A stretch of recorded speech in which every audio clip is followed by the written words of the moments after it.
নিজের কানের দুল আমাদের মাঝে দিয়ে গেছে। কান্না ধরে রাখতে পারিনি এটা দেখে। এই বাংলাদেশ তো আমরা চেয়েছিলাম। তিনি চাননি তার নাম সেভাবে প্রকাশ করা হোক। মানে সকল শ্রেণী পেশার মানুষ সাহায্য করছে, যে যেভাবে পাচ্ছে সে সেভাবে সাহায্য করছে। অনেকেই আছে যাদের কাছে ক্যাশ টাকা থাকে না কিংবা টাকা নেই, তারা দেখুন নিজের কানের দুল আমাদের মাঝে দিয়ে গেছে। এই প্রথম মানে আমরা অনেকটাই আবেগ আপ্লুত যে কান্না ধরে রাখতে পারিনি এটা দেখে। কানের দুল পর্যন্ত দিয়ে গেছে।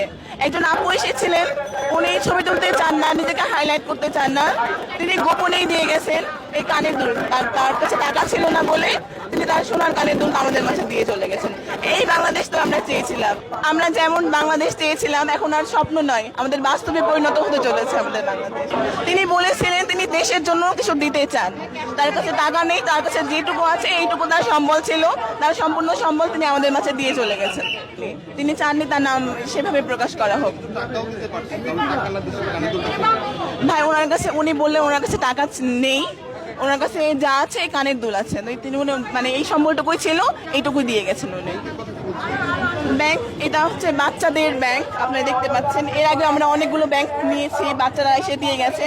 আজকে যে বাচ্চারা এসেছিল, কয়েকজন বলল তারা সাইকেল কেনার জন্য টাকা জমাচ্ছে, আরেকজন বললো যে তার বাবা কিংবা মায়ের জন্য স্কুটি কিনবে বলে বাবুটা টাকা জমাচ্ছে, আর ভবিষ্যতের জন্য একটা বাবু এসে বলে গেল যে ভবিষ্যতের জন্য টাকা জমাচ্ছে। তারা সেই সব টাকা বন্যার্থদের সাহায্যের জন্য দিয়ে চলে গেছে।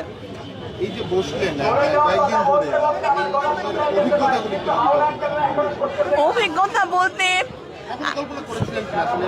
না, আমাদের কল্পনার বাইরে। আমরা যেভাবে সাড়া পেয়েছি সকল বয়সী মানুষের, সকল শ্রেণী পেশার মানুষের, এটা আমাদের কল্পনার বাইরে। কালকে আমরা একটি বিষয় লক্ষ্য করলাম, একজন রিক্সা চালক, তিনি সারাদিন রিক্সা চালিয়ে 500 টাকা ইনকাম করেছিলেন।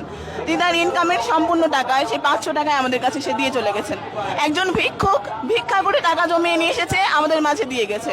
কালকে আপনারা হয়তো ভিডিওতে দেখে থাকবেন, ভিক্ষুক এসেও টাকা দিয়ে গেছে। সকল শ্রেণী পেশার মানুষ কিন্তু আমাদেরকে টাকা দিয়ে যাচ্ছে। কিছুক্ষণ আগে একজন মুক্তিযোদ্ধা এসেছিলেন, তিনি আমাদেরকে অনেক কথা বললেন। তারাই তো আমাদের অনুপ্রেরণা, তাদের দেখে তো আমরা শিখেছি।